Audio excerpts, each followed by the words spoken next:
when I saw the thumbnail for this video, I thought it was pretty funny because they sort of look like a strange couple. Let me see if I can find this. It's Trump, Musk give glimpse to how long they'll continue to work together. Yeah, working. That's what they're doing. I don't know. The visuals from this interview was just very much like, if a king marries like a queen or something and they go on like a press tour and they have interviews or whatever, or like a celebrity couple goes and talks about how they just recently got engaged. That's sort of like the visuals I got from this interview, which I thought was quite humorous. But I also figured I might as well react to this video because I think it sort of may show the dynamics between Trump and Musk, and Trump may speak on exactly what type of role he wants Musk to have inside of his government and what the point of bringing him into the government is over any other person that he could have potentially brought into his cabinet. So people ask me like, what's your biggest surprise in DC? And I'm like, the sheer scale. It's massive. So you love the challenge. Well, I mean, to the president's point, spoken like a true South African man. Well, I feel like if you're not if you're not from America, you don't necessarily understand the scale that America has when it comes to like the internal affairs of the government. But yes, the American bureaucracy is huge. It's a little bit humorous that he didn't get a full grasp of that until he became a part of the government. But like I said, if you're not from America, then I sort of might get you a little bit of a pass there. The only thing you can say, he'll never do anything. I mean, you do something slightly better and you save billions of dollars for the American taxpayer. Just slightly better. When you say slightly tech support, you get 1% better, and it's like, tens of billions of dollars saved for the American taxpayer. Now, if I may address the point the question you asked earlier, which is, how do we assure people they want to know? Yeah, how do we assure people that we're going to do the right thing, that their Social Security benefits will be there, that their medical care will be good, and in fact, how do we make it ensure that there's better medical care in the future? How do we improve their benefits? How do we make sure that their Social Security check goes further than it did in the past and not it doesn't get weakened by inflation? Good question, because that's a place where Elon Musk has been making a lot of cuts. So if we address Doge, Elon Musk, whatever. The massive deficit spending, the waste in the government, then we can actually address inflation. So provided the economy grows faster than the money supply, which means you stop the government overspending and the waste, and the output of real useful goods and services exceeds the increase in the money supply, you have no inflation. Yeah. And you also drop the interest payments that people pay, because if the government way too high. Yes, the reason the interest payments are so high is because the national debt keeps increasing. So the government is competing to sell debt with the private citizens. This drives up the interest rate. So if you cut back on the deficit, you actually have an amazing situation for people, because you get rid of inflation and you drop the interest rates. And that means people's mortgage payments go down, their credit card payments go down, their car payments go down, their student loans go down, everything, their life becomes more affordable and their standard of living improves. How quickly? But Donald Trump doesn't care about the deficit is the thing, right? Donald Trump has talked a big game about cutting the deficit, but then in his first term, he didn't do that. He increased the deficit, actually. So maybe that's something that they argue with each other over behind the scenes. Or maybe Trump is saying, I want to spend more money, spend. That's what I like to do as a rich person. So Elon Musk, snip up the budget so that I'm not actually spending more than I usually do. Maybe that's the strategy here. Because I think people are suffering now. You were still living under the Biden. John, you have states right now. Yeah. You have some states that operate that way. They operate as well as any corporation. They really operate well. Oh, nice. Jack just joined the Discord server. I remember him being in the Discord server before. I forget why he left. Let's see. Brave Boys. Yeah. I'll go ahead and give him the lanyard. Let's see. Welcome, Jack. Don't forget to grab some rolls for yourself. There we go. Oops, I meant to say yourself. instead of your SLEF. Yeah. They have surpluses. They don't. Texas has a surplus, for example. When they look at New York and California and some of these places that should have an advantage, I mean, there's a big advantage. Or Pritzker does such a bad job in Illinois. It's horrible how bad he is. And they don't have that advantage. You know, New York has... Chicago mentioned. I got like one or two people on my Discord server from Chicago. They're very passionate about Chicago politics until things start going badly, which is most of the time. Stock exchange and a lot of things. I remember them being hyped that Lori Lightfoot got booted out and was replaced by like Brandon Johnson or something. They were like, "Oh, Chicago's saved now. This guy's gonna fix all the problems." I haven't heard a thing from them since. And they don't have that advantage. You know, New York has stock exchange and a lot of things, and California has the weather and the beautiful water and all the great weather, the most expensive weather on earth. Yeah, but I like Florida. Well, I mean, hey, you get what you pay for, so. States operate the way he's talking about. Efficiently. When you go into some of these states, you're going to find very little. You're going to find almost nothing. They really operate well. Big surpluses. Talking about waste, right? Low taxes. My taxes went up the first time you were president because you took away the SALT deduction. I did. Which, by the way, I thought was the right decision. It was the right decision. In fact, Reagan tried to do it because it rewards badly run states. But at the same time, it's tough for the states. I mean, it really is tough for the states. The sad part is it rewards really badly run states. Yeah. And Reagan tried to do it. He was unable to do it. I got it. What's the SALT deduction? I've never heard of this before.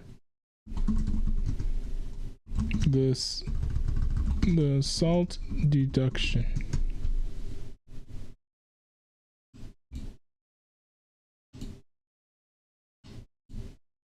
The state and local tax deduction is a United States federal itemized deduction that allows taxpayers to deduct certain taxes paid to state and local governments from their adjusted gross income. Right. Oh, I see. So basically means that they can pay less in taxes if they can pay less in federal taxes if their state taxes are high enough.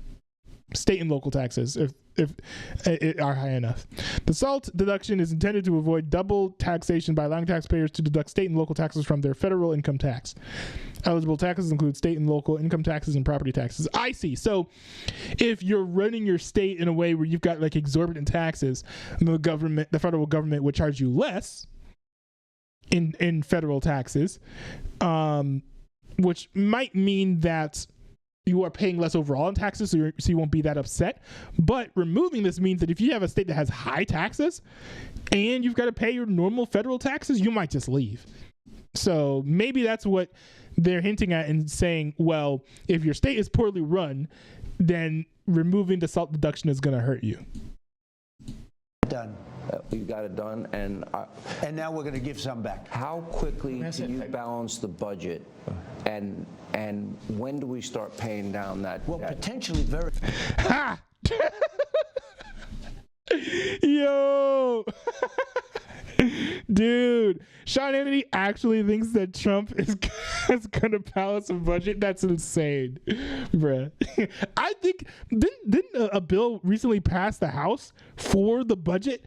And it like ballooned the deficit, right? I remember Thomas Massey going out there saying, "No, I was on the fence about this bill." Then I went inside of the meeting and I made up my mind. They convinced me. No, I'm not signing this thing. It's ridiculous. Very quickly between what he's doing and with income coming in from tariffs and other things. I mean, I hope we can. I don't want to give a date because then these people are going to say, "Oh, well, he didn't make the date." But I think we can do it very quickly. We would have never done it if this didn't happen. Never. It would have never been. It would only get worse and worse, and ultimately it would have exploded. This country was headed down a very bad track, and the whole DEI thing, that was a trap. That was a sick trap. Yeah, And we've destroyed that. That's gone. That's pretty much gone. Based. I agree. We're not funding it. I really want to emphasize to people that this is a very important point.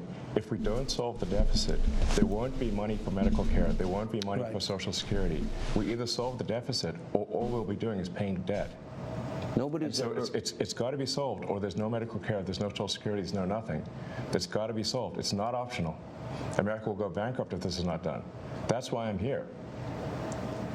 The president. But we've just been borrowing money this entire time. Right? What's changed now? I don't understand. I don't understand it. It's this massive pitch that's like, oh, we need to get rid of the national debt so that we can afford these things. Like, the whole Social Security thing being bankrupt thing is absurd to me. Oh, we're going to run out of money to pay out for Social Security.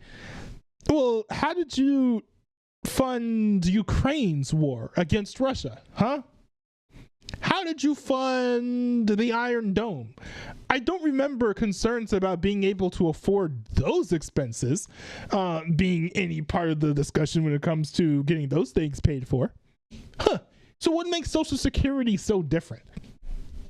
Maybe it's if you're funding things that actually help American people, that's when you actually need to be able to afford it. But if it's for like a foreign asset or whatever, a foreign government, a foreign nation, a foreign conflict, then we can just throw the pocketbook around and just put everything on the national debt. Europe takes advantage of this. And I'd like to also just send a message to, because as the president said, there's a lot of rich people out. What is that necklace that Elon Musk has? What is that? Message to, because as the president said, there's a lot of rich people out there.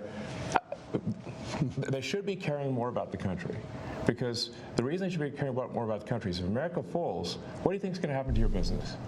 What do you think? Do you think you're going to be okay if the ship of America sinks? Of course not. Well, I mean, I guess it depends on what replaces it, right? If it's still capitalism, theoretically, the company could get back up on its feet. Also, if you've got a big business, then you probably have got factories all over the world. You could just relocate and whatever and keep on chugging away. So it does depend.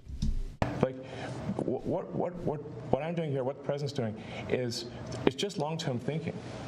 The ship of America must be strong. The ship of America cannot sink. If it sinks, we all sink with it. This is what drives you. Yes. This is important. It says tech support, so you're not trying to be president, as the media suggests. He's got a tech support shirt. That's funny. Are really here because your heart and your passion is this. And the president described you as being, this is the biggest thing you've ever done. Now you're trying to bring sight. There could be nothing bigger. You're sending ships up to Mars, spaceships up in the sky all the time and saving astronauts. That's pretty big. That's peanuts compared to what we're talking about. Yeah. You agree with that? Well, it's essential that America be healthy, that America's economy be strong. Yeah. And if my concern is if America is the central pillar holding up Western civilization, that pillar must be strong. If that pillar falls, the whole roof comes crashing down. Including There's no place to hide. Including his ships There's no place to run. Nothing. There's nothing left. Why, if this is your goal, your motivation, you're losing money in the process, you do all these nice things for people for free, you're trying to solve, blindness, you're going to rescue astronauts, you help the people in North Carolina, California. You're cutting money that was sent abroad that's not helping the American people, then why the Actually, rage? I think it was not helping American people and hurting people overseas, to be clear. Why this rage against you now? First they hated him, now they hate both of you. Well, I think we're seeing an antibody reaction from those who are receiving the wasteful and fraudulent money. They're being exposed. Yes. Nobody wants to be exposed with I'll tell you a lesson I learned at PayPal. You know who complained the loudest, and the quickest and the loudest and with the most amount of righteous indignation? The fraudsters. That's who complained first, loudest, and they would generally have this immense overreaction. That's how we knew they were the fraudsters. Mm-hmm. That's how we knew. There's to tell. What? Yeah, that was very obvious. We had a lot of people inside of the government operatives, and also rich people who were getting money from these various contracts who are like, oh no, this is so horrible that the government isn't spending millions of dollars on these foundations and these companies. This is the end of democracy. And then people were like, hey, bro, you're on the payroll. You think we didn't notice? I've never met you before today, Yeah. and it's nice to meet you, by the way. Dan, thank you for doing this. You guys are really friends. I could see you kicking up your shoes. Well, he doesn't do this kind of thing. And the way I figured that you'd get to know him is if I did it with him. I said, come on, let's do it together. Yeah. He doesn't do this. I think he's smart in not doing it overall because, he's done very well without doing it. But I mean, he does do interviews. I've reacted to some of his interviews here and there, but he doesn't do them very often. Yes, that's true. Usually it's like for special occasions, launching a massive new product, he'll go on CNBC or something like that. But he doesn't feel it's really worthwhile. He wants the product to speak for itself or whatever he does speak for itself, but he views it as, does it matter? And I'm doing this with you today because I wanted to have people understand him. And I think it's very important. I disagree with him, but I think it's very important that they do understand him. He doesn't need this. He doesn't need it. Now, I happen to think it's made him very popular. I think he's more popular now because there are so many people. You're talking about the radical left. They have the lowest ratings. MSNBC is dying. CNN is dying. They're all dying. The New York Times is doing lousy. The Washington Post is doing horribly. They're all doing badly because people don't buy it anymore. But I think it was important that he do this one interview. You've been a very fair guy. I think you were the right guy to do it. If we could get some radical left guy, and he'd do just as well, frankly, because it's all about common sense. Sean Hannity is... I would not call Sean Hannity a very fair guy. This is an opinion pundit who has a talk radio show which is aired on terrestrial radio, which... most political talk radio on terrestrial radio in the United States is right-wing. Saying that Sean Hannity is fair. No. It's fine to have this interview. I think that's perfectly fine. But Sean Hannity specifically is not a nonpartisan guy. He's not going to ask Donald Trump tough questions, for example, right? There are other folks on Fox News who are far better and far fairer, like Bret Baier, for example. He's done amazing interviews. I think he's even interviewed Donald Trump before and asked him tough questions. He is a fair man. But Sean Hannity, doesn't mean that he's bad, but just know what you're getting, right? This is batting practice, right? Softballs, right? You're not going to get anything particularly hard-hitting. A left guy, and he'd do just as well, frankly, because it's all about common sense. They would attack him as being unconstitutional. Sean, to me, this was fascist. It was important for people to understand. He's doing a big job. He's doing a very thankless job. It's really a thankless job. But he's helping us to save our country. Our country was in serious trouble. And I had to get the best guy, somebody with credibility, because if he were just a regular, very good, solid businessman, he wouldn't have the credibility. He's got the best credibility for this. And people also know he's an honest guy. He's an honest guy. He's just a very, very smart guy who's done amazing things. And this will be the biggest thing he's ever done. Because, his companies are all great. But if this country goes bad, I guess where he is a little selfish is this. He knows one thing and probably doesn't think. But if this country goes bad, his stuff is not going to be worth very much. Yeah, I'm getting the impression that is what Elon Musk's motivation is himself, based on some answers that he gave to some questions that he received prior. Yeah, because he was like, if America sinks, then the company's not going to be able to do well. I think some might be able to survive, but I see where he's coming from. Like I say, if the ship of America sinks, we're all going down with it. This idea that people can escape to New Zealand or some other place is false. If the central pillar of Western civilization, that is America, falls, the whole roof comes crashing down and there is no escape. Do you anticipate you'll be here 4 years? My last question.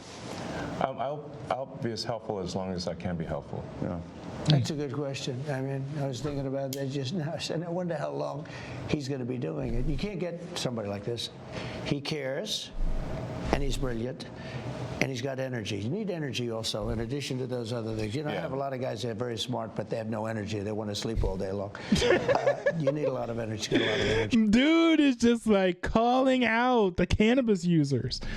Very smart, but they have no energy. They want to sleep all day long. You need a lot of energy. He's got a lot of energy. He's doing a great job. If there's any conflict, he will stop it. But if he didn't, I'd stop it. I'd see if there's a conflict. I mean, we're talking about big stuff. But he's under a pretty big microscope. I mean, everybody's watching him. If there's a conflict, you're going to be reading about it within about 2 minutes after the conflict. Exactly. There's the possibility of me getting away with something is 0%, 0.0. Yeah. I've scrutinized to a ridiculous degree. And the other thing is that what's better than saying trust me? It's just full transparency. So what we're doing with the Doge, just go to doge.gov. You can see every single action that's being taken. And I want to be clear. We are going to make some mistakes. We're not going to be perfect. Nobody bats 1,000, but we're going to fix the mistakes very quickly. That's what matters. Not that you don't make mistakes, but that you fix the mistakes very fast. All right, they gave us so much extra time. So you can watch the full, unedited, start to finish, no interruptions at all version of this interview with President Trump and Elon Musk. Just go to foxnation.com. When we come back, reaction to the interview. We'll check in with Reince Priebus, Mike Huckabee. They will join us. Also, Kristi Noem might be using a polygraph to get to the bottom of who may be tipping off some of the gangs about pending ICE raids. Straight ahead. That was a fun interview, I think. It was nice to hear more of Elon Musk's motivations for joining the government. And it was also nice to hear reiteration that, Elon Musk is probably not going to be in the government for the entirety of Trump's term, which makes me happy. I always thought that Elon Musk was a very weird choice to begin with for something like this. It very much seemed like Donald Trump was literally just like addicted to X, thought that Elon Musk was tweeting some interesting and cool things, and so became a fan. And when he became president, was like, hey, all these people that I'm fans of, why don't you come on into the office and we'll have a big old party together. We saw something similar, I think, actually earlier, not too long ago, with Dan Bongino being asked to serve in some role in the government. It's like, this dude is like supposedly the replacement of Rush Limbaugh. Why does he need to be inside of the federal government? But I understand what Trump is trying to do, right? He's trying to hire people who are outside of the typical government apparatus, instead of just hiring swamp dwellers like he did last time around. I guess the problem with that is there are more qualified people who will do the things that Trump wants him to do that he could pick. For example, J.D. Vance. He picked J.D. Vance. J.D. Vance is part of the system, right? He is he was a senator or governor or something, and you can make similar picks for the government. I wish that Elon Musk was sort of just only the CEO of X and Tesla and all those companies, and was focused on making those products better, right? Because we've got full self-driving right around the corner right here for Teslas. I'd like to see him put his focus on that, making sure that all that is as safe as possible, right? The Cybertruck sucks. Maybe Elon Musk could focus on that, making a Cybertruck 2.0 that's better and better designed. There are a whole bunch of things I would rather see Elon Musk do than be part of the federal government. But hey, things seem to be working out for right now. So I'm not going to complain too much about the results, and we'll get some of those results later on. But yeah, all in all, good interview. I think it was relatively interesting. Like to hear what your guys' thoughts are on that, of course. But yeah, those are mine.